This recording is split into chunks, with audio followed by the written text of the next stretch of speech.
이분이 조금 곤욕스러운 일이 좀 벌어졌으면 좋겠는데 왜 그래? 월요일쯤에 곤욕스러운 일이 있다가 다시 목요일날 화들짝 좋아요. 근데 자꾸 신으로 지금 지칭이 되는데 이 그렇죠. 신이라는 얘기 나올 때 굉장히 위험한 건데요. 오늘 또 얼마나 그런 얘기가 나오는지 보도록 하겠습니다. 자, 유한타증권의 유동원 본부장님 모시도록 하겠습니다. 어서 오십시오. 안녕하십니까? 네, 안녕하세요. 안녕하세요. 네. 아, 앉자마자 불편하게 만드시네. 왜 그러세요? 아니 근데 금리 인상 어디 갔습니까? 그죠? 금리 인상 그죠? 없어졌어. 이거 조금 과하다 싶을 정도로 금리 인상이 눈에 안 보이는데요. 네, 장기 금리가 안 올라가니까 뭐 예. 쉽지 않죠. 게다가 그 인프라 법안이 통과를 안 했는데 금리를 또 쉽게 빨리 이게 올릴 수 있을까 하는 뭐 그런 얘기도 있을 거고. 네. 그다음에 이제 파월 의장이 도대체 뭘 의도한 건가? 제가 볼 때는 파월 의장은 그냥 자기가 할 일을 하고 있는 거고. 그렇죠. 예. 그걸 보는 시각에 자꾸 변화가 있었던 것뿐이고. 네. 그리고 우리가 항상 얘기하는 거는 큰 그림 그려놓고 거기에 대한 아주 큰 오차만 안 생기면 계속 꾸준히 투자를 하는 게 맞다라는 얘기를 해드릴 거고. 오늘은 약간 조금 먼 미래를 생각하면서 네. 좀 큰 그림 얘기를 좀 해볼까요? 네. 왜냐하면 내년도는 제가 이런 얘기는 하고 있죠. 한국 증시가 미국 증시보다는 좀 좋을 것 같다. 네. 한 어느 정도? 아유. 퍼센티지로 따지면 한 1.5배 정도? 만약에 실제로 그러면 제가 내년도에 네. 저녁 5번 이상 사겠습니다. 알겠습니다. 1.5배로 사겠습니다. 근데 이제 제가. 그거는 2022년이고 네. 2023년, 2024년으로 갈수록 미국 투자 안 하시면 큰일 나신다라고 얘기를 하고 있어요. 네. 그래서 왜 그런지 큰 그림을 놓고 얘기를 할게요. 이 스토리가 좀 재미있으실 수도 있습니다. 왜냐하면 2011년에서 13년 제가 중국가 있었을 때 그리고 오랜만에 보니까 제가 페이스북이라는 게 참 좋은 기능이 있죠. 네. 한 몇 년 전에 썼던 글들이 올라오죠. 쑥쑥 올라오죠. 예, 그래서 제가 이번 주에 7년 전에 제가 썼던 글이 올라왔더라고요. 네. 그래서 그때 무슨 글이었냐면 왜 한국 자산에 대해서 그렇게 안 좋게 얘기를 하고 있는지, 뭐 헬조선 얘기, 뭐 그다음에 부동산 가격이 뭐 앞으로 뭐 엄청나게 폭락을 한다더라. 뭐 이런 식의 얘기를 하면서 아무튼 그래서 제발 대만과 미국 죄송합니다. 중국과 대만이 한국 와가지고 부동산 산다는 뉴스 좀 그만 좀 보게 해달라. 네. 그거는 어떻게 보면 우리나라의 장기적인 미래를 갖다 많이 흐트러뜨리는 케이스다. 네. 그다음에 또 중국에서 가 보니까 중국에서 3년 있으면서 참 여기는 부패가 정말 장난이 아니구나. 그래서 너무나 답답한 케이스들을 좀 많이 경험했었는데 네. 도대체 왜 우리나라에 정말 많은 젊은이들이 이렇게까지 중국까지 와가지고 네. 중국에 와서 공부를 하고 있고 그 시스템을 배우려고 하고 있는지 난 네. 잘 모르겠었고, 그리고 또 제가 한국에 있는 센터장 분들만 한 분 뭐 그리고 대부분 그때만 하더라도 그때 기억하시죠? 미국이 2010 몇 년이었죠? 정확하게 기억이 안 나지만 신용등급 강등당하고 네. 11년입니다. 11년. 11년이죠. 네. 정확하게 제가 갔던. 네. 그러니까 그때는 다들 뭐라 그랬냐면 우리는 미국 버려야 된다. 중국 가야 된다. 네. 뭐 아니면 나는 유학을 안 보낼 거다. 미국에. 네. 네, 제가 오늘 또 얘기하는데 제발 그러지 마십시오. 네, 지금 미국을 제대로 파악을 안 하시면 진짜 앞으로 20년 뒤에 큰일 납니다. 그래서 지금 어떤 나라보다도 지금 현재 앞으로 한 10년, 20년 뒤에 어떠한 구조가 만들어질지 뻔히 보이는 스트럭처인데 지금 이거를 제대로 이해를 못하시면 우리 젊은 세대들이 안 그래도 지금 힘든데 정말 더 어려움을 겪을 수 있다라는 생각을 하거든요. 네. 그래서 정말 미국의 기업들, 미국의 자본시장의 어떤 변화들, 그리고 미국의 이 인구 구조의 변화, 앞으로 어떤 기술력과 어떤 스트럭처를 지금 미국이 만들고 있는지 절대로 그거는 우습게 생각하시면 안 돼요. 그래서 예. 오늘 얘기해 드릴 거는 어쨌든 지금 내년도는 미국의 현재 상황으로 놓고 봤었을 때 딱 대선 이후에 2년 차 그리고 중간 선거 있는 해. 네. 요때가 제일 미국 증시가 그나마 그래도 좀 덜 오르는 한 해. 네. 예. 그때에 한국 지금 보면은 올해 덜 올랐으니까 오를 수 있는 기회. 네. 게다가 또 우리가 지금 좋아하고 있는 산업, 특히 내년도에 가장 핫할 산업들을 봤었을 때 우리가 그나마 캐치업을 많이 했던 네. 산업들 갖고 있어서 중요하다고 생각하는데, 음. 근데 먼 미래를 봤었을 때는 언젠가는 금융위기가 터지는데 네. 그 금융위기가 터졌을 때 제가 바라보는 환율은 달러 지수 120은 넘어갈 거다라고 저는 생각을 하고 지금 있어서 96인데요. 네. 네. 그때는 정말 달러 자산을 안 들고 있으면 큰일 나는 그런 시대가 올 수도 있습니다. 그래서 그 부분은 꼭 긴 미래에 대해서 좀 얘기를 할게요. 네. 자, 그래서 어쨌든 대세 하락장이 아니다라는 타이틀이고 그 다음에 대형 성장주 투자는 필수다라는 얘기로부터 시작을 하겠습니다. 네. 자, 변동성이 지금 최근에 계속 심하게 일어나고 있어요. 그렇죠. 이건 어쩔 수 없는 거죠. 왜냐하면 파웰 의장이 이거 인플레이션 트랜지토리야. 계속 그렇게 얘기를 해오다가 사실 지금도 그렇게 실질적으로 믿고 있을지도 몰라요. 저는 아직도 트랜지토리라고 생각을 합니다. 네. 물론 이제 트랜지토리라는 게 3개월 만에 싹 없어지는 이런 게 아니라 한 몇 년이 지나면 자연스럽게 하향 안정화되는 그런 트렌드라고 생각을 하고 있는데 미 연준의 입장에서는 너무 지금까지 계속 인플레이션이 높게 나왔는데 트랜지토리라고 얘기를 해왔으니까 네. 그래도 임기가 다시 이제 재선임이 됐으니까 그래도 그때 시작 단계에서는 그 얘기를 해줘야지 그나마 또 면을 차릴 수 있는 거고 예. 또 많은 분들이 뭐라고 야단치고 있는 거를 갖다가 어느 정도 회피는 할 수 있는 거고 그리고 자연스럽게 앞으로 몇 년 지났는데 인플레이션이 2%대로 안정화를 찾으면 뭐 네. 잘한 게 되니까 어떻게 보면은 미리미리 마사징을 좀 해야죠. 그래서 네.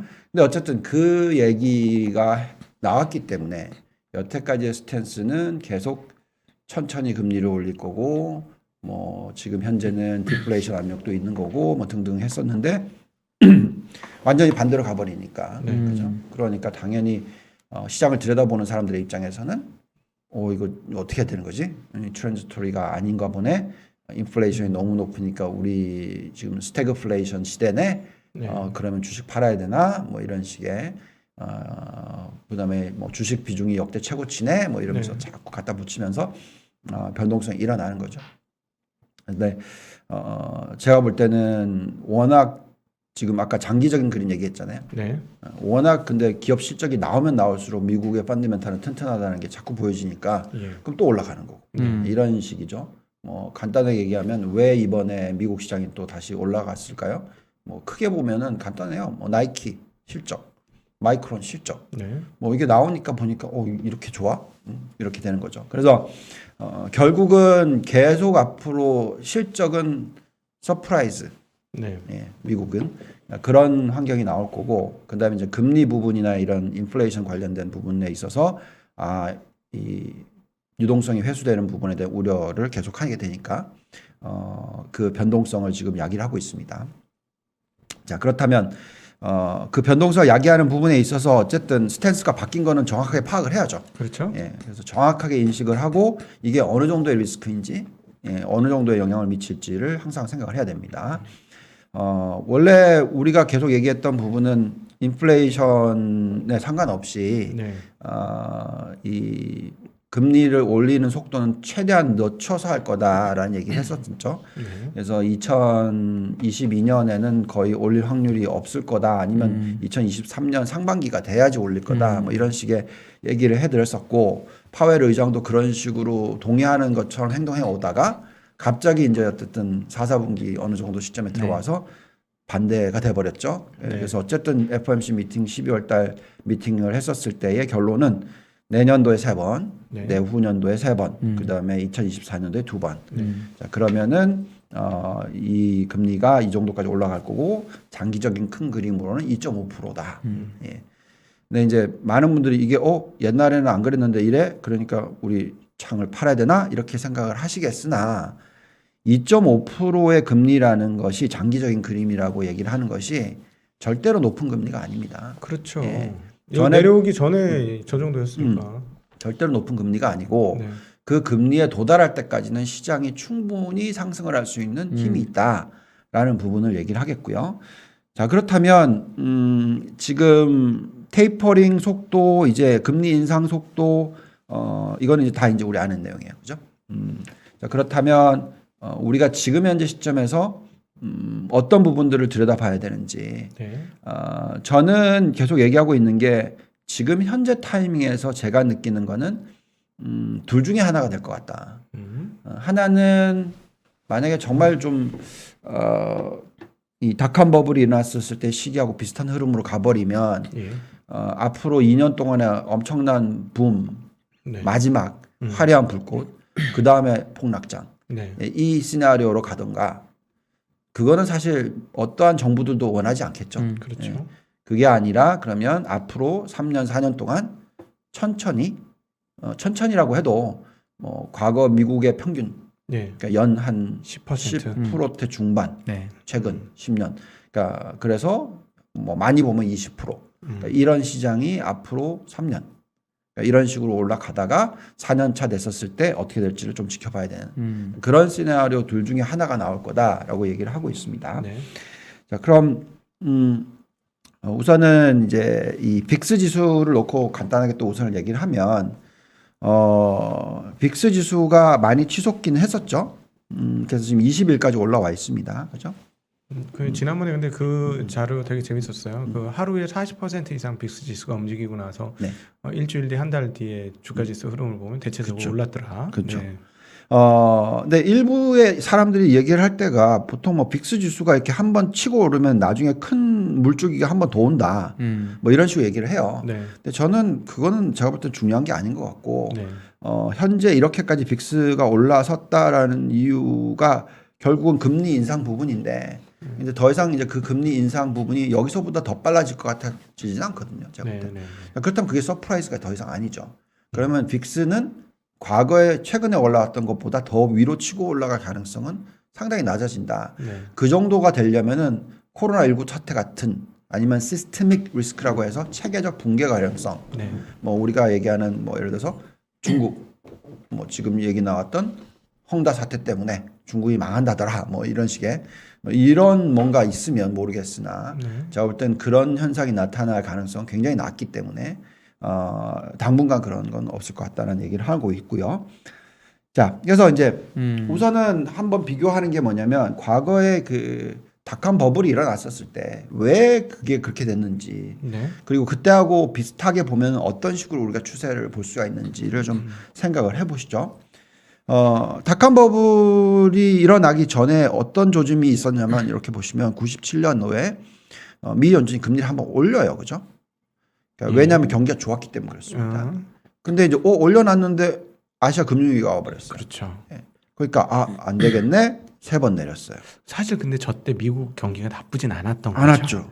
근데 저 금리를 인하를 한 게 다른 나라 때문에. 예, 그랬으니까 그게 이제 그 뒤에 문제가 생긴 그 거죠. 뒤에 그러니까 와 신났네 하면서 이제 네. 닷컴 버블이 생긴 거죠. 그렇죠. 그래서 닷컴 버블이 오니까 빨리 올려야지 와서 결국 여기까지. 네. 그러니까 전 고점까지 올린 게 2000년이 되기 전이에요. 네. 굉장히 빨리 올렸네요. 예. 네. 근데 2000년 되기 전인데 시장 계속 갔죠. 네. 근데 이제 언제 부러졌냐? 그 고점보다 더 높게 한 번 더 올렸을 때, 이거 좀 걱정해야 되나? 아, 그다음에 지금 생각하면 대단하네. 기준금리가 6%네. 네. 한번 올렸어요. 여기까지 오니까 좀 수상한데 한 번 더 올렸어요. 그죠? 예. 그러니까 이제 하락장이 시작됐고 여기다가 한 방에 0.5% 올렸어요. 이제 때려야지 완전. 이렇게 된 거죠. 그러니까 무슨 얘기냐면 위기 극복 이후의 금리의 원상 복귀 시간을 보고 그 위로 올라갈 때를 생각하면 된다. 네. 자, 그럼 이제 지금하고 비교를 해봅시다. 뭐가 틀리냐? 코로나19 때문에 확 내렸는데 그 전에 이미 경기 둔화에 대한 우려가 있었기 때문에 먼저 내렸어요. 그렇죠? 그렇죠. 예. 그래서 요거 한번 생각해 봐야 되는 거고. 근데 어쨌든 결국은 요 내리는 거까지를 되돌릴 때까지는 걱정 안 해도 될 것 같아요. 예. 자, 그래서 지금 현재 속도로 보면 3번 올리고 또 올리고 하면은 언제? 2023년 말 네. 또는 2024년 초 요 정도 되면 이제 어쨌든 금리가 딱 코로나19 발 위기 터지기 전 수준까지 올라오겠죠. 예.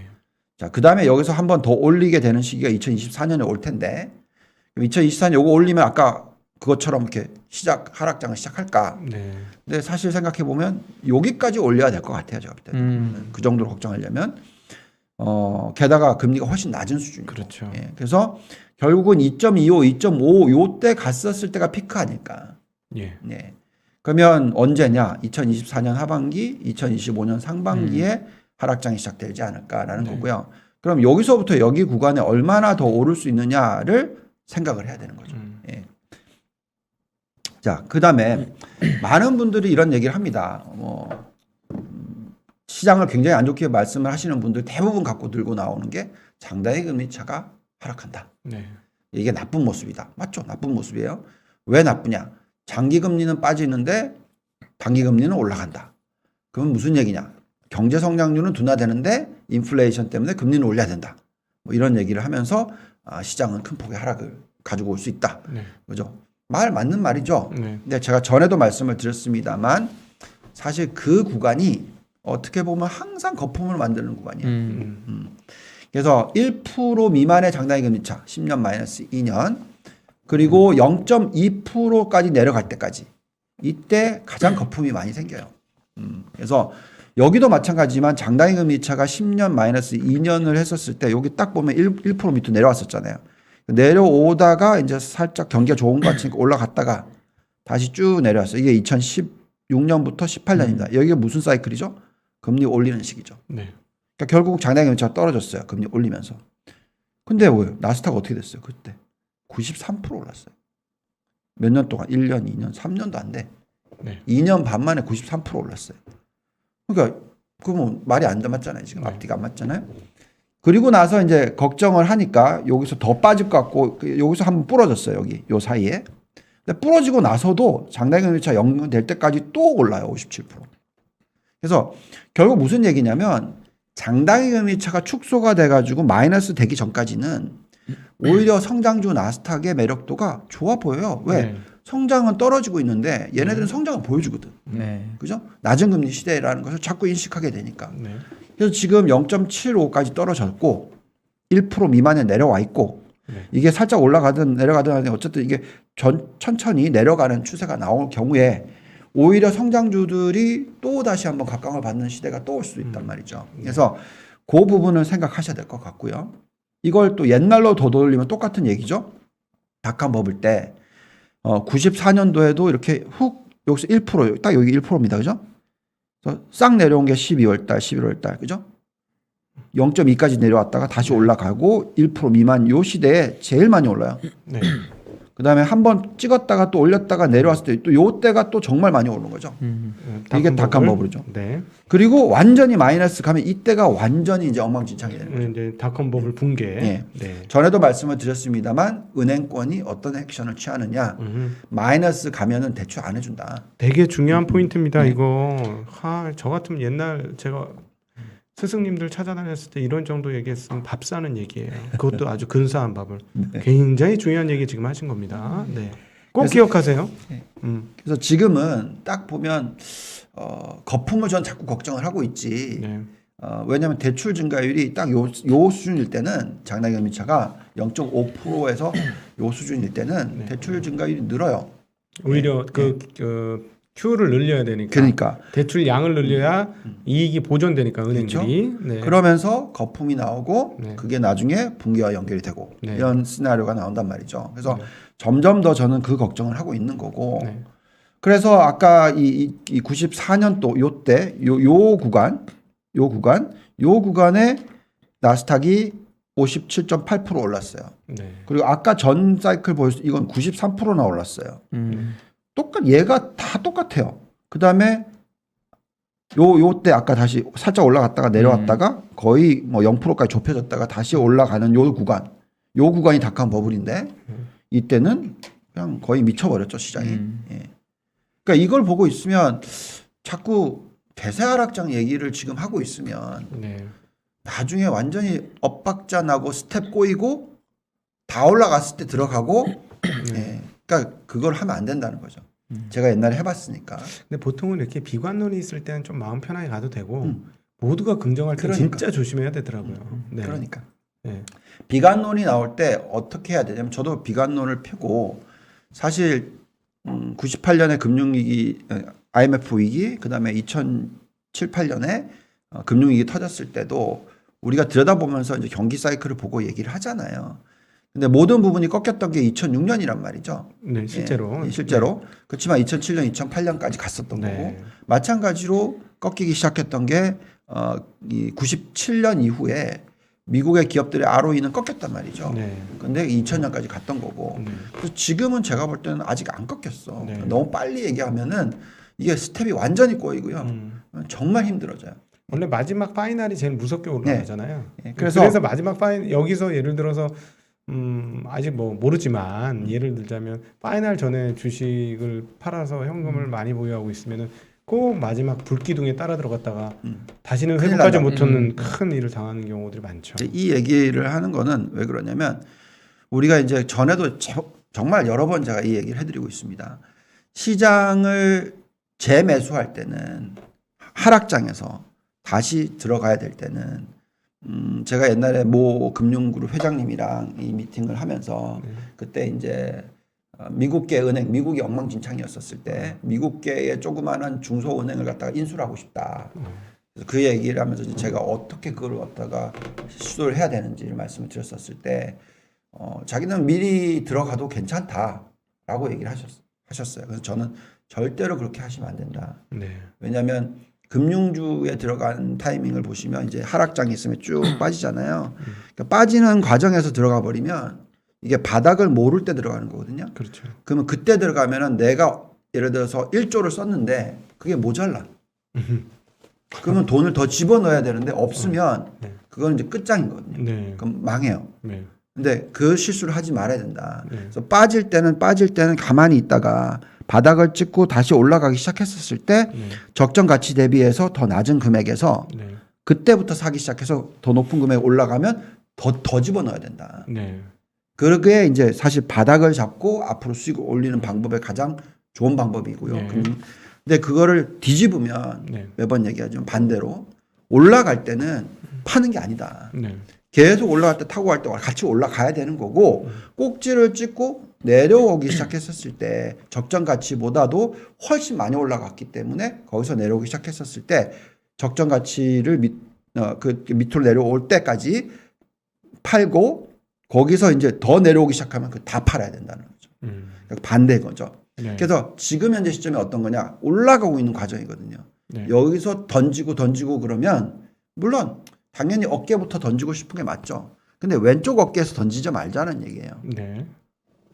여기 꼭지 찍고 올라가고 나서 다시 이쪽에 왔었을 때 다 던지자는 얘기예요. 그래서 그 지금 타이밍을 잡으려고 하는 것은 잡을 수 있다고 저는 생각해요. 그걸 과거에 시도를 많이 했었고. 근데 그거를 잘하려고 하는 게 지금 우리가 하는 거잖아요. 네. 예를 들면 과거에는 이제 그 누구죠? 마이클 베리. 네. 마찬가지로 매도 전략이잖아요. 네. 그러니까 금융위기 터졌을 때. 네. 근데 그 아저씨도 너무 빨리 들어간 거예요. 네. 그죠? 네. 올라가는 과정에서 들어갔기 때문에 2년 생 고생을 한 거죠. 네, 그렇죠. 저도 했고 그때 네. 똑같이 비관론을 폈으니까. 네. 근데 그 경험을 하고 나면 이 올라갈 때는 조심해야 된단 말이죠.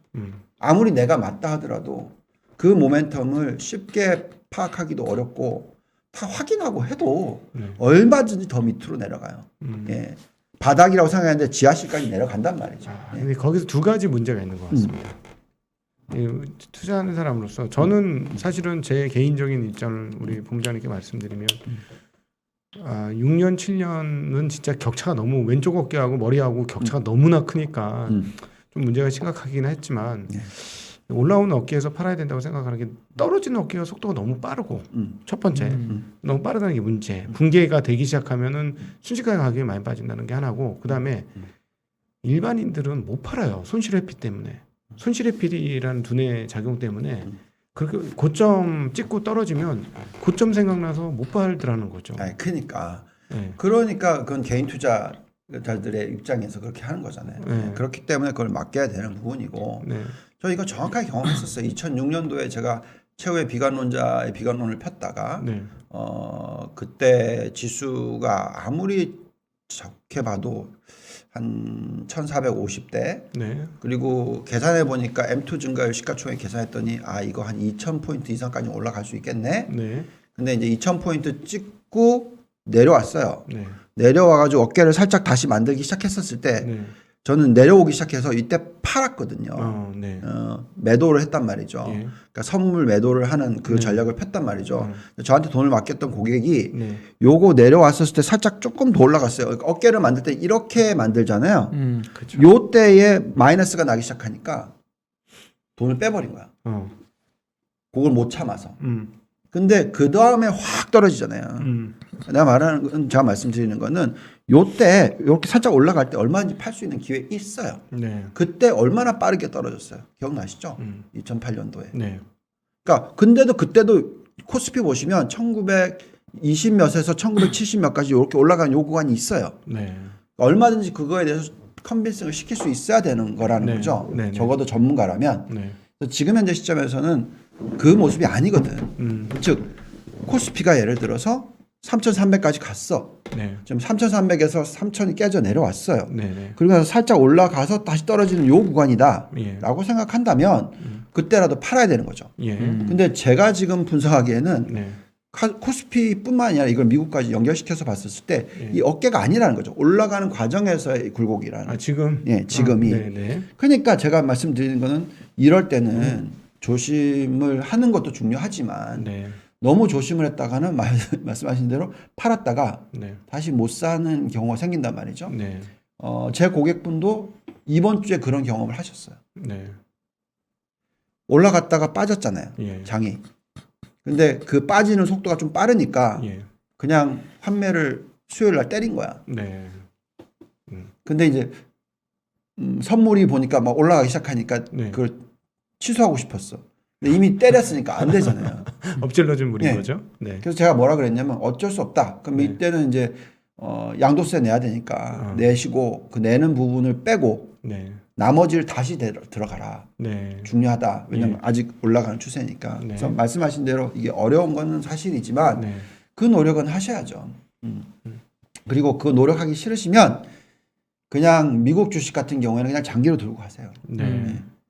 그거는 그냥 자꾸 샀다 팔았다 보고 막 밤새 잠 못 자고 하실 가치는 별로 없다고 생각해요. 좋은 종목 골라. 아니 사실상 올해 뭐 제일 좋으셨던 분들은 뭐 엔비디아라든가 뭐 네. 몇몇 종목 들고 아무 생각 없이 여행 갔다 오신 분들이 지금 최고 좋았죠. 음. 열심히 트레이딩 하신 분들이 그걸 쫙쫙 펴먹었을 것 같지는 않거든요. 네. 힘들어요. 예, 그건 그거는 어렵죠. 네. 네. 그러니까 자꾸 이제 한국 시장에 익숙하시니까 음.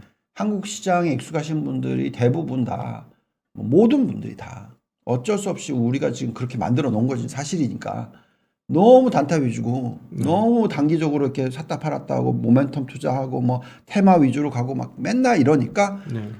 고객분들도 거기에 같이 이제 덩달아 그렇게 가는 거죠. 네. 예. 그래서 아무튼 그 문화의 변화는 필요한 거고 예. 갑자기 사이드로 갔습니다. 자, 다시 되돌아가서 네. 지금 미국 시장을 보고 있으면 94년 이후에 나스닥이 그럼 결국 아까 그 장난기 금리차가 1% 미만을 떨어지고 나서 네. 자그마치 622%나 올랐단 말이죠. 음. 예. 거의 5년 동안. 네. 그럼 지금 이런 모습이 또 나올 수 있을지 뭐 결국 펀디멘탈하고 비교해보고 경제 성장률이 꺾이긴 꺾였으나 지금 현재 시점에서 어떤 성장률이 나올 거고 어떠한 데모그래픽스가 만들어져 있고 어떤 식으로 앞으로 미국이 변화할 건지를 봐야 되는 거잖아요. 예. 그래서 오늘 또 얘기하지만 장기적인 그림을 그려놓고 네. 중간중간에 좀 빨라지는지 늦춰지는지의 속도를 계속 왔다 갔다 하면서 네. 가야 된다. 네. 모든 부분이 대세하락장을 얘기해 주는 것이 90%의 확률까지 올라오면 예. 그때는 그냥 깔끔하게 다 터셔야 되는데 네. 그것이 될 때까지는 지금은 계속 들고 가는 게 맞다라고 예. 말씀을 드리는 거고. 자, 그러면 그렇게 장기적인 그림을 그려드리는 이유가 여기에 있어요. 미국 시장에 대해서 좋게 보는 가장 근본적인 이유는 예. 미국의 지금 개인들 가계의 순 가치가 순자산. 네, 순자산이죠. 네. 넷워스가 GDP에 지금 이게 2019년 숫자예요. 2년 전 숫자입니다. 5배가 넘네요. 예. 그럼, 지금 최근에 가장 이거 좋은 자료다. 예. 야, 어디서 이걸 찾으셨나? 요 가장 최근의 자료는 얼마인 줄 아세요? 6배 넘겠는데요? 예, 6.6배입니다. 네, 그렇게 했어요. 네.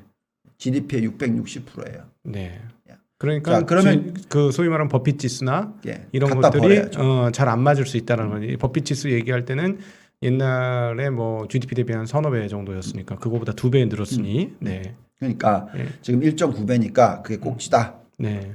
그건 논리가 더 이상 맞지 않아요. 네. 자, 항상 얘기하지만 PER이나 PBR을 볼 때 우리가 PER을 가지고 과거의 PER이 30배였다. 지금이 40배다. 네. 그래서 지금이 고점이다. 예. 이 논리를 펴면 항상 힘들어진다. 배경의 금리가 어떻게 되는지 금리가 어떻게 되는지 감안해야죠. 정말 감안을 해야 되는 거죠. 예. 또 이익 증가율이 어떻게 되는지 그렇죠. 감안을 해야 되죠. 예. 예. 왜냐하면 우리가 패그 레이쇼라는 것도 계산하잖아요. 그렇죠. 1/P 하면서 결국 이익 증가가 늘면 늘수록 네. 그죠? 더 높을수록 P는 더 높아야 된다. 네. 이게 논리니까 그죠? 그래서 결국은 하나의 한 면만 보는 게 아니라 양면을 같이 보면서 판단을 해야 된다는 거죠. 네. 마찬가지로 지금 GDP 대비해서 시가총액이 높아졌다. 한 면만 보는 거죠. 그렇죠. 그걸 사는 사람들의 입장이 지금 순자산 가치가 GDP의 6.6배야. 네. 그럼 190%가 높나요? 이 사람들한테? 아니란 말이지. 네. 그래서 더 사게 된다는 거죠. 예. 또 게다가 미국은 지금 하우스홀드 자산 중에서 우리나라보다도 훨씬 더 주식 비중이 높아요. 네. 예. 근데 사람들이 이게 높기 때문에 고점이다라고 생각하지만 주식 가치가 올라가서 네. 그럴 수 있을 네. 것 같은데. 네. 근데 지금 보면 아까 순자산 가치 네. 그죠? 그 다음에 25% 그죠? 그리고 앞으로 이게 얼마나 더 올라갈지 네. 고점이라는 것은 이거 그냥 딱 숫자로 그어서 에쿠티가 네. 그죠? 주식이 전체 금융자산 네. 플러스 전체 자산의 네. 25%가 높다라고 생각하는 이유를 상대적으로 생각해야 된다는 거죠. 무슨 얘기냐? 뭐가 있겠어요? 주식이 있을 수 있고 부채를 들고 있을 수 있잖아요. 부채라는 게 우리가 흔히 얘기하는 채권. 네. 근데 우리가 지금 어떻게 돼 있어? 지금 채권이 마이너스 마이너스니까. 그럼 채권 들고 있는 게 지금 채권 들고 있는 게 비쌀까요? 채무 주식을... 채무 들고 있는 거지. 네. 예. 채권이 아니고 채무. 네. 예. 그런데 저게 지금 말씀하신 바로 그 전 것이 말씀하신 대로 정말로 그렇게 되려면 제 판단에는 그 현금 흐름이 더 좋아졌다거나 가게들이 현금 흐름이 더 좋아졌죠. 그 세이빙스 레이쇼를 보시면 되고. 그죠? 세이빙. 네. 지금 엄청나게 예금 증가율이 있고 네. 돈이 많죠. 그러다 금리를 많이 올려봤자 2.5%까지밖에 안 올라가. 그다음에 전체 큰 그림을 봤을 때 미국의 가계 부채 비율이 78% 80%밖에 안 돼. 네. 그죠? 그다음에 마이너스 실질 금리란 말이죠. 네. 마이너스 실질 금리야. 그러니까 저 에쿼티가 가게가 갖고 있는 자산이 실효성 있는 자산이다. 단순히 이제 주가 가지고 있는 주식 가격이 올라서 에쿼티가 올랐다는 것뿐만 아니고 실질 순자산 쪽 주식 빼고의 순자산이 그 저축 부분도 올랐으니 이거는 단순히 주가 오른 거에 따른 부의 효과만이 있는 것은 아니다. 추가적으로 더 여력도 많다라는 말씀이신 거죠. 그죠? 네. 그리고 여기에 나와 있듯이 우리가 보통 본부장님 죄송한데 아까 그 데이터에서 그 주식 비중이 그 퇴직연금이나 보험에 있는 주식이 포함이 된 건가요? 아니면 그냥 주식만 있는 건가요? 지금 이게 그건 제가 확인을 못 해봤습니다. 아, 네네네, 알겠습니다. 그냥인 것 같아요. 왜냐하면 20몇 프로면은 그냥인 것 같아서. 그러니까 보험이나 이 퇴직연금에도 주식이 많이 들어 있어요. 사실은 저보다 훨씬 높을 수도 있을 것 같아서 제가 그 숫자는 이제 어떻게 생각하실 수 있는 것 같냐면, 그러니까 미국의 주식 비중 가계 주식 비중이 GDP에 지금 숫자로 따지면 60몇 %가 나온단 말이죠. 근데 이게 말이 되는 게 아까 순 SC 네. 훨씬 높잖아요. 네. 그러니까 25%가 오히려 다 더한 걸 수도 있어요. 아, 그럴 수도 있겠구나. 예, 그럴 수 아니 근데 저 있겠네요. 에셋은 주식만 있는 게 아니고 부동산도 있을 거 아닙니까? 저 그러니까. 에셋에는 그죠? 총자산일 테니까. 네. 네. 그래서 제가 볼 때는 이 숫자가 제가 볼 때는 높다고 생각을 하질 않아요. 네. 그리고 또 진짜 중요한 것은 실질 금리가 마이너스 시대에 주식이 대세 하락장이 일어날 수가 없어. 그건 좀 과한 표현이에요. 지금 실질 금리 마이너스잖아요. 그렇죠. 훨씬 더 마이너스잖아요. 테이퍼링 끝나기 전까지는 마이너스죠. 네. 아니 테이퍼링 끝나기 전뿐만 아니라 장기 금리가 지금 안 올라가고 있는데, 그죠? 네. 장기 금리가 안 올라가고 있는데 금리를 올려봤자 인플레이션이 지금 확 줄어들지 않는 한, 그러니까 인플레이션이 확 줄어들 때 네. 오히려 그게 이제 실질 금리에서 플러스 금리로 변하고 그때 오히려 고점이 되는 거죠. 네. 그러니까 지금 같이 막 인플레이션이 너무 높아요 해서 걱정하고 있을 때, 네. 예. 그렇죠. 이제 이렇게 말씀하신 겁니다. 그러니까 현재 테이퍼링이 진행되기 전에 양적 완화를 했으니까 양적 완화만큼 마이너스 금리인데 거기다 금리를 실질적으로 산정하려면 인플레이션율까지 감안해서 실질 금리를 산정해야 되는데 돈은 풀어서 마이너스 금리요. 또 인플레이션 때문에 돈 가치가 떨어지는 마이너스 금리요라는 건 이 중에 마이너스 금리가 해소될 때까지는 시간이 꽤 걸린다는 말씀하신 거죠. 네. 그래서 과거에 가장 최근에 있었던 마이너스 실질금리 구간이 그렇게 뭐 자주 있지 않아요. 네. 가장 최근에 있었던 게 이때예요. 2011년부터 2013년. S&P가 얼마나 올라요? 물론 변동성은 있지만 53% 오른단 말이죠. 나스닥이 60%나 올라요. 그 구간이 기나요? 1년 반밖에 안 돼. 그러니까 지금 현재가 엄청나게 마이너스 금리란 말이죠. 근데 이걸 또 옛날로 역사로 되돌아가면 1870년대도 마이너스 금리가 있어요. 네. 1920년대도 그래요. 1950년대도 그래요. 이건 제가 그 과거의 데이터를 제가 봤는데 이걸 갖고 올 수 없는 게 어쨌든 다른 사이트니까 네. 그걸 제가 보여드릴 수는 없고요. 네네. 그때 거의 주식들 미친 듯이 오릅니다. 네. 예. 마이너스 실질 금리일 때 주식을 안 갖고 있으면 바보 되는 거예요. 예. 예. 그래서 꼭 들고 계셔야 되는 타이밍이죠. 네. 그래서 자꾸 지금 비관론을 지금 현재 펴는 거는 또다시 얘기하지만 엇박자 나고 스텝 꼬이고 네. 그거가 일어날 확률이 상당히 높다요. 말씀을 드릴게요. 자, 그 다음에 이제 여기서 제가 자료를 갖고 오지는 않았는데 정말 중요한 건 뭐냐면 지난주에 제가 와서 보여드린 게 있었죠. 네. 달러가 나중에 초강세로 갈 거다. 네. 근데 왜? 데모그래픽 때문에. 즉 우리가 얘기하고 있는 인구의 working population, 그러니까 일하는 인구의 규모가 어떻게 변하는지 앞으로 10년, 20년 동안. 네. 유일하게 올라가는 데가 어디냐? 미국이다. 미국이다. 노동자 수가 증가한다. 맞습니다. 네. 그러면 이거는 답이 나와 있어요. 게다가 이런 거죠. 제가 왜 요즘에 자꾸 위기 의식을 느끼면서 대한민국이 어떻게 변해야 되는지를 걱정을 많이 하는지 따지면 미국이란 나라는 지금 현재 시점에서 데모그래픽도 인구가 늘어나는 추세고 여기에 신부자들이 30대 40대란 말이죠. 그리고 걔네들이 주식이란 걸 이해를 하고 있고 네. 걔네들은 계속해서 지금 회사를 만들고 자본을 활용해서 또 성장을 만들고 네. 가치주에서 성장주를 창출해내고 있단 말이죠. 네. 가장 근본적인 대표적인 기업이 테슬라죠. 네. 일론 머스크가 40대 후반이잖아요. 네. 우리나라는 지금 어때요? 예. 저희 아들이 지금 군대가 있지만 네. 군대에서 나라를 위해서 있는 그 사람들이 아들이 저한테 그 얘기를 하더라고요. 다들 그런 걱정을 한다. 미래가 안 보이는데 어떡하죠? 네. 그리고 제가 지금 다른 방송국에서 일을 하잖아요. 네. 그러니까 일을 하는 게 아니라 앵커를 하잖아요. 네. 그럼 거기에 뭐 이 젊은 20대 일하시는 분들이 있잖아요. 그렇죠. 그분들도 앞이 잘 안 보이는데 희망이라는 게 네. 많이 줄어 있단 말이죠. 네. 근데 지금 미국을 가보면 그렇지가 않은 거야. 그래서 결국은 장기적인 큰 그림이라는 것은 거기서 나오는 거라는 거죠. 네. 예, 데모그래픽이 어떻게 되는지, 앞으로 내가 뭘 해서 때 앞으로 얼마나 큰 미래가 만들어질지, 왜 지금 메타버스 막 하는 게 보면 얼마나 지금 뛰어들고 네. 있는지. 네. 그리고 중국에 대해서 제가 기대를 가졌던 부분들이 뭐였냐면 중국이 정권이 지금 최근에 막 이렇게 흔들어대는 걸 하기 전까지만 하더라도 네. 중국의 심천을 가면 네. 거기에 있는 젊은 사람들이 엄청나게 미래를 똑같이 실리콘밸리처럼 그렇죠. 그런 희망을 가지고 막 해왔던 사람들. 그렇죠. 인재들이 인터넷으로 다 네. 빨려 들어갔죠. 그랬는데 최근에 저렇게 하면서 네. 휘청 한번 해서 휘청하는 거죠. 사실은 조금 사회주의적 이념이 중요한 성장 동력 하나를 좀 꺾은 게 아닌가 하는 그러니까. 생각은 좀 들어요. 그러니까요. 네. 그래서 제가 봤을 때 네. 그러면 마찬가지로 중국은 그럼 뭘 가지고 지금 여태까지 했느냐?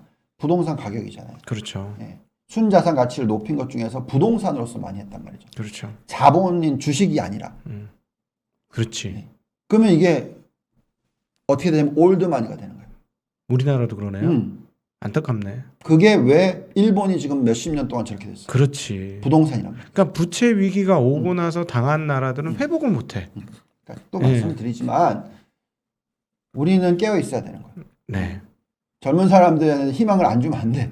그래서 제가 맨날 주식하라고 얘기하는 게 네. 이걸 봐야 되는 거거든. 근데 주식을 하라고 했지 투기를 하라고 한 게 아니란 말이야. 근데 왜 자꾸 투기를 하게 자꾸 프로모트를 하냐고. 아니 그러니까 말을 기업 투자로 바꿔야 된다니까. 네. 주식 투자로 하면 그게 이게 증권을 사고 파는 개념이 있어. 제가 왜 그러니까. 화가 나겠어요. 네. 예. 요즘에 좀 광고를 좀 많이 하는데 네. 제발 네. 지금 미국 투자 안 하시면 안 되고 네. 나중에 미래를 봤을 때 왜냐면 내가 앞으로 투자라는 걸 하려면 이렇게 해야 된다. 그럼 미국 시장을 하면 그대로 성과가 나오니까 네. 그게 쌓이는 게 되고 기술이 되는 것이고 그게 미래를 만들어내는 거잖아요. 네. 근데 한국식으로 투자를 해서 예를 들어서 샀다 팔았다 해서 수익을 내는 걸 갖다 하면 그게 몇 번 맞겠어. 그렇죠. 그건 그냥 갬블링하는 거 똑같은 거라고. 그렇죠. 그렇죠? 네. 차트만 보면서 이거 했다가 네. 차트 중요하죠. 네. 저는 매번 얘기하지만 근데 차트는 펀더멘탈을 보고 네. 그거의 결론을 내고 나서 언제 엔터리 들어가고 그렇지. 언제 팔고 할 때 활용하는 것이지 참여자들의 심리 지표니까. 그거를 가지고 투자 결정을 내리는 건 안 된다. 네. 가장 투자 결정을 내려야 되는 가장 핵심 포인트는 펀더멘탈이고 네. 그 산업의 분석이고 네. 그 얘기를 하는 거잖아요. 네. 죄송합니다. 갑자기 아니 맞습니다. 왜냐하면 기업들이 활발해져야 고용이 창출되는 거고 기업들이 활발해지려면 기업에 대한 자금 조달이 원활해지면 기업들이 쉽게 그 창업이라든가 뭐 확장이라든가 이런 거 할 수 있죠. 물론 지금 한국처럼 너무나 많은 그 자본 확장을 해서 새로 들어온 그 투자자들을 골탕 먹이는 이런 물타기는 절대 지양이 돼야 되겠습니다만은 자본 시장이 성장하는 거 사실은 뭐 이렇게 물타기를 해도 예를 들어 부동산 자금이 주식 시장으로 조금만 일부만 한 5% 10%만 들어와도 뭐 지금 뭐 물타기 하는 거 다 받아낼 수는 있어요. 근데 그게 안 돼서 지금 그런 거죠. 그래서 사실 정부 당국자분들은 이 주식 시장으로의 자금 선순환을 만들어 주시면 한국 사회 미래 되게 밝아질 수 있다라는 그러니까. 거는 참여 한 계속 참여해본 그 그림은 보이는 것 같아요, 진짜로. 그리고 네. 거기에 맞게 규제를 바꿔줘야 된다는 거죠. 네. 예. 아니 지금 연말까지 계속 지금 양도세 가지고 개인 투자자들 뭐예요 이게 솔직히 말해서. 지금 28일까지 한국 주식 재미없을 겁니다. 자, 29일부터 재밌어져요. 왜냐하면 양도세 이슈가 끝나기 때문에 그때부터 살려고 준비 중인 사람들이 제 주변에도 꽤 있어요. 그러니까 세금 문제 이슈를 떠나려고 28일까지는 정중동이야. 지금 그런 부분도 분명히 있습니다. 네. 네. 그래서 아무튼 이게 저는 그런 생각을 하거든요. 그러니까 사회의 어떤 구조적인 변화에 있어서 그 네거티브 푸시는 네. 생산성을 하락시킨다. 네. 그러니까 너 잘못했으니까 야단치는 방법은 그게 아니고 그래서 네. 파지티브 푸시죠. 잘한다 해서 네. 근데 만약에 혹시나 잘못된 행동을 했었을 땐 세게 벌을 주는 거고 네. 그게 훨씬 더 맞는 거죠. 네. 예. 그런 식으로 시스템이 좀 바뀌어져야 된다는 네, 생각을 그러니까 하고 있고요. 금융 경제 사범이 되면 오히려 지금처럼 1년 콩밥 먹다 나오는 거 말고 아예 그냥 인생 그냥 끝나도록 하면 금융 사기 안 치고 네. 정직하게 할 거니까 그 말씀이신 거죠. 그렇죠. 네. 그래서 여러 가지 부분을 잘 생각하고 어떤 장기적인 그림을 그리는 것만큼 항상 역사가 그렇게 얘기하잖아요. 네. 장기적인 그림이 안 그려지는 사회는 미래가 없다라는 거죠. 네. 예. 그런 식으로 규제가 만들어져야 되는 거라고 생각하고 있고 어쨌든 지금 그런 상황이라면 미국을 보고 있으면 저 나라 정말 참 이번에 코로나 때 대응 잘 못했다고 막 사람들이 똑같은 것 같아요. 사실은 네. 작년 6월 달이면 야 선진국 미국은 끝났구나 이런 느낌 들었어요. 똑같은 생각을 미국의 신용등급 강등당했었을 때 네. 똑같이 그 얘기했잖아요. 네. 기억나죠? 근데 지금 똑같이 그때 저도 심지어는 미국에 살고 계시는 많은 재미교포들께서도 네. 아 미국이란 나라 이게 안 되겠구나 이렇게 얘기를 했단 말이죠. 네.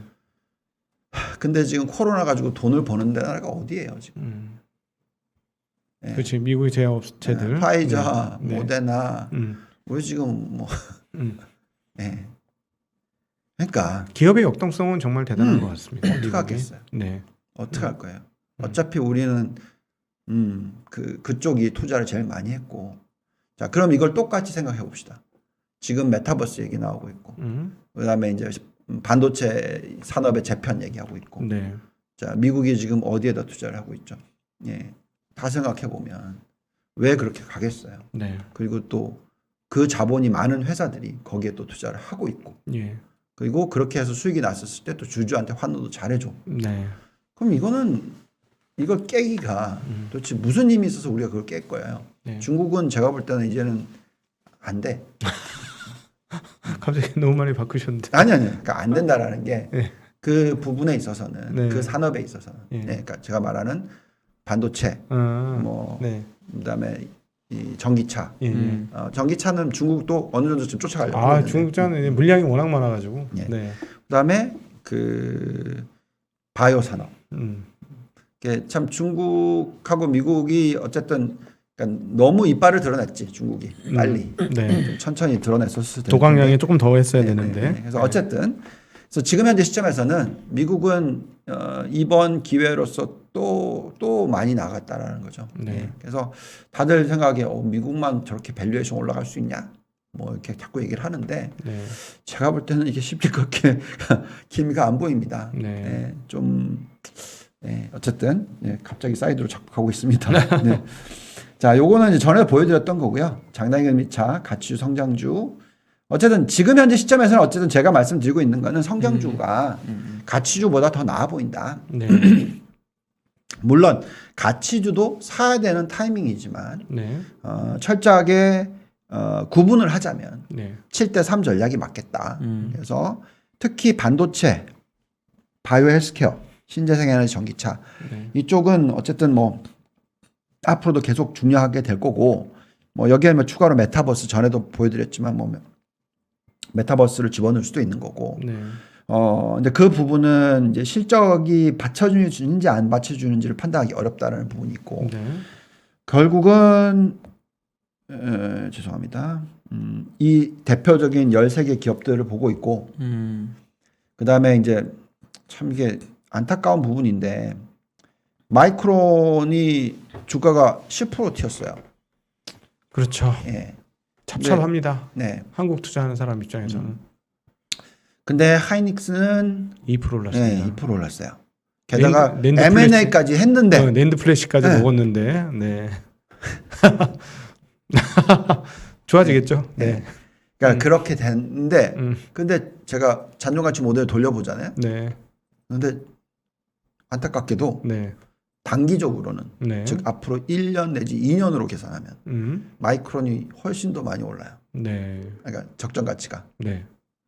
싸 보여요 더. 네. 근데 이제 앞으로 5년, 네. 10년으로 계산하면 훨씬 더 네. 하이닉스가 네. 삼성전자가 더 매력이 있어 보여요. 네. 그런 거죠. 네. 네. 그래서 어쨌든 그게 역동성이라는 거죠. 이제 그런 부분들이 이제 다르다는 거고, 그 다음에 이 대표적인 기업들 중에서 뭐 퀄컴도 있을 거고, AMD도 있을 거고, 엔비디아, 테슬라도 보시면은 이 최근에 흔들렸던 게 예. 그냥 수급 문제였지, 네. 펀더멘탈적인 문제가 아니니까 네. 적정 가치가 저렇게 1,390불 정도 나오는 거죠. 네. 예. 지금 또 다시 올라가는 거고. 네. 대단한 거죠. 예. 예, 그래서 우리는 미국 투자 비중을 제가 계산하기에는 현재의 시가총액 기준으로 60%니까 네. 전 세계에 그러면 내가 포트폴리오를 구성을 할 때 미국 비중이 60%는 돼야 된다. 네. 그 정도로 얘기를 하고 있고 나중에 금융위기가 터질 때는 미국의 달러 비중이 80%는 돼야 될 거다라고 네. 얘기를 하고 있는 겁니다. 네. 그다음에 요거는 이제 쭉 넘어가서 재밌는 걸 하나 보여드릴게요. 이게 이제 중소형주에 대한 잔존가치 모델의 결론 값이에요. 네. 자, 지금 아까 변동성이 일어나고 있다라고 얘기를 했잖아요. 그리고 금리를 올리는 시기라고 얘기를 하고 있고, 네. 근데 아까 계속 말씀을 드리고 있는 게 대형주들의 매력도가 높은 이유를 네. 생각하면 어쨌든 금리가 올라가고 있고 성장률은 앞으로는 어쨌든 더 이상은 막 올라가기보다는 둔화될 확률이 높고 경제 성장률 예상치가 내년도 4%고 미국이 내후년도 2몇 % 이렇게 떨어지는 거잖아요. 이런 구간에서는 성장주의 매력도를 구분을 할 때 예. 철저하게 대형주 위주로 가야 된다. 중소형주로 가게 되면 뭐 스펙이라든지 예. 이런 우회 상장하는 회사라든지 이런 회사들은 어쨌든 사이클의 후반부니까 네. 그쵸. 이때는 정말 조심해야 되거든요. 예. 그래서 여기 보면 근데 그게 숫자로 딱 나온다는 거죠. 러셀 1000 성장주 IWF라는 게 있어요. 예. 그거는 이제 가장 큰 회사들부터 1000개 성장주예요. 네. 근데 그 회사들은 매력도가 이렇게 높게 나와요. 네. 50%나 상승 여력이 있어요. 근데 그거를 1000에서 2000으로 늘려. 네. 그게 들어가니까 확 떨어져요. 상승률이. 실제로 올해 한 해 동안 미국 주식에서 네. 그 소위 말하는 우리가 잘 알고 있는 기업들 있지 않습니까? 그 기업들 제외하고는 성장률 그렇게 높지 않을 것 같은데요. 그러니까 주가도 그랬는데 예. 지금 현재 시점에서 다시 계산해도 지금도 또 그렇다. 똑같은 나와. 앞으로도. 예. 더더욱이나 아예 그냥 중형주로 계산했더니 마이너스가 나와. 매력이 없다라는 얘기. 야, 미국도 기업 간의 부익부 빈익빈이 어마무시하게 커진다. 미국도가 아니고 미국이 제일 심한 거죠 사실. 오히려 우리가 빨려 먹는 것보다 걔네는 더 많이 빨려 먹는다는 네. 얘기네요. 빅테크 업체들이나 이런 애들한테. 저희가 예전에 예. 그때 각동희님이 같이 방송을 했었는지 기억이 안 나지만 네. 제가 산업별로 ROIC와 네. 그 다음에 웩을 가지고 네. 웨이티드 애버리지 캐피털 코스트 가지고 비교를 했었을 때 네. 가장 대표적으로 지금 ROIC는 높고 네. 웩은 낮은 네. 기업군이 뭐냐? 네. 빅테크. 빅테크. 네. 그게 갭이 뭐 그냥 몇 프로가 아니고요. 네. 몇십 프로예요. 하긴 그렇겠다. 왜냐면은 제조업체들이 아니니까 마진 뽑는 게 월대 높으니까. 지금 다들 네. 또 이런 얘기 하잖아요. 지금 그 순이익 마진율이 예. 역대 최고치로 올라왔는데 이게 이렇게 계속 유지가 될 수 있냐? 꺾일 거다. 아니지. 무형 자산을 파는 애들은 복제하는데 돈이 안 드니까. 그러니까 예. 이건 계속 올라갈 것 같다. 예. 아까 또 말씀드렸지만, 네. 그래서 이게 그걸 잘 생각해야 된다는 거죠. 네. 그래서 지금은 그러니까 과거의 역사와 비교하는 것도 중요하고, 네. 근데 과거의 역사와 지금이 다른 부분도 보는 것도 중요하고, 네. 같이 복합적으로 집어넣고 판단을 해서 포트폴리오를 구성해야 되는 거죠. 네. 근데 제 결론은 성장주, 대형 성장주, 네. 현금 흐름 좋은 대형 성장주, 네. 얘네들의 시대가 앞으로 10년이다. 진짜 시대가 많이 바뀌었다. 그 말대로 된다면 진짜 시대가 많이 바뀐 거. 많이 바뀌죠. 더더욱이나 진짜 웹 2.0, 그 소위 말하는 웹 2.0, 얘네가 웹 3.0의 시대까지 가겠구나라는 생각을 하게 되네요. 네. 여기서 또 플러스 알파는 그런 자본력을 가지고 신성장의 메타버스에 뛰어드는 데가 네. 다 얘네들인 거고. 그거를 그런 생태계를 만들고 또 쉽겠죠. 네. 네. 이게 어렵다라는 거죠. 네. 그래서 그렇지. 우리는 냉정해져야 돼요. 자본시장에 있어서는. 네. 이게 불공평하다. 불공평하죠. 네. 그렇지만 투자를 해서 수익을 내려면 불공평한데 그쪽으로 갈 수밖에 없는 네. 그런 환경이라는 거죠. 제가 볼 때 우리나라에서 메타버스를 성공하는 기업이 나와주면 정말 감사하죠. 네. 예. 저 IT 디바이스 부품 우리나라 성공할 거예요. 우리나라밖에 없으니까 지금 그거는. 네. 그래서 이번 시대에 네. 이런 거죠. 자, 미국이 선진국으로 봤었을 때 네.